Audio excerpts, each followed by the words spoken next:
Hi friends, welcome to our channel stylish grammar. అందరూ బాగున్నారు అనుకుంటున్నాను. నేను కూడా బాగున్నాను. ఈరోజు ఈ వీడియోలో మనం usage of conjunctions part 2.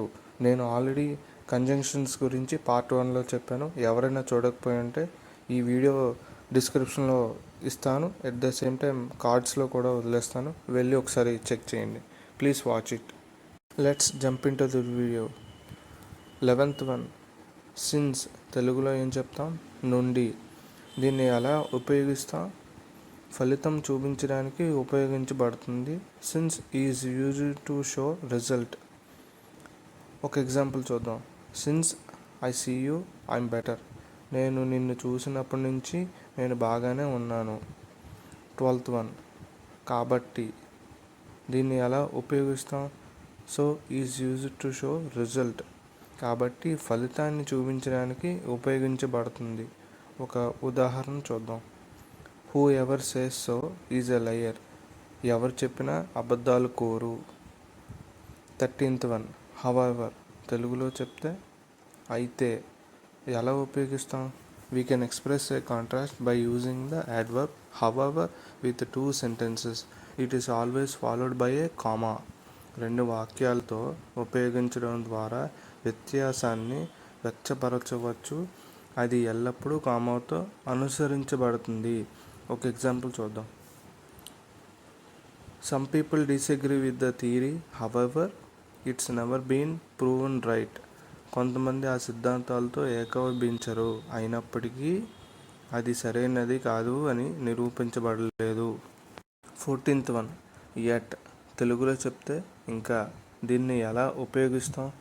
Yet means that something that we expected was happened or hasn't happened. We usually put it at the end of a sentence. ఇంకా అంటే మనం అనుకునేది జరిగింది లేదా జరగలేదు. మనం సాధారణంగా వాక్యం చివర ఉపయోగిస్తాం. ఒక ఎగ్జాంపుల్ చూద్దాం. ఉదాహరణ, Michael has bought a new dress but he hasn't worn it yet. Michael కొత్త దుస్తులు కొన్నాడు, కానీ అతను ఇంకా దాన్ని ధరించలేదు. 15th one, already. తెలుగులో ఎలా చెప్తాం? ఇప్పటికే.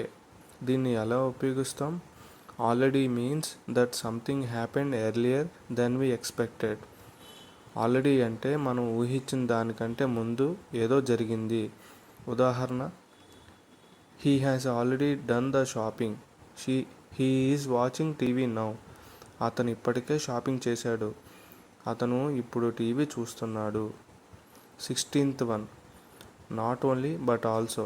తెలుగులో చెప్పాలంటే మాత్రమే కాదు కానీ కూడా. దీన్ని ఎలా ఉపయోగిస్తాం?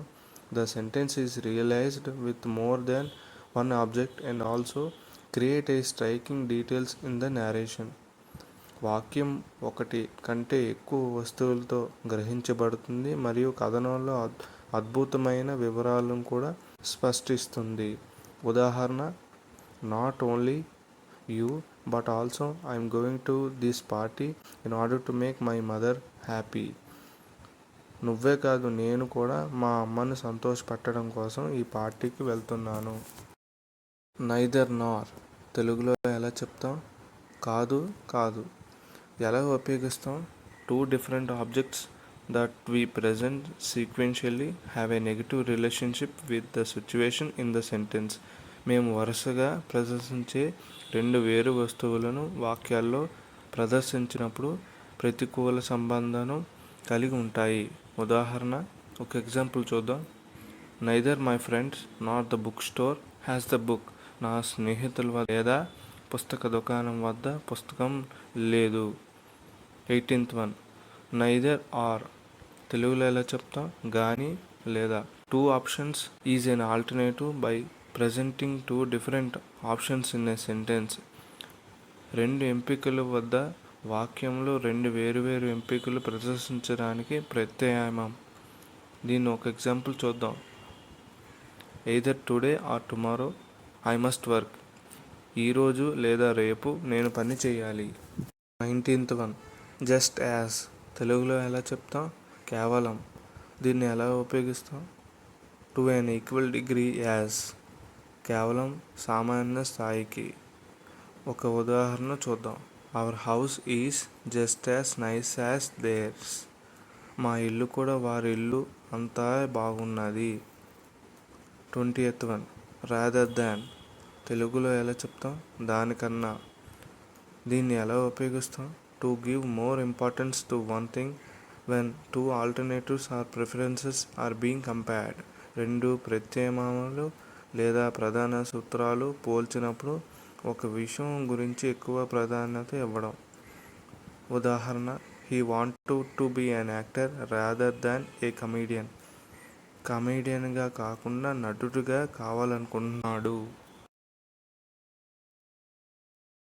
That's all about this video friends. మీ వాల్యుబుల్ సజెషన్స్ని కామెంట్స్ రూపంలో చెప్తారని ఆశిస్తున్నాను. Thank you.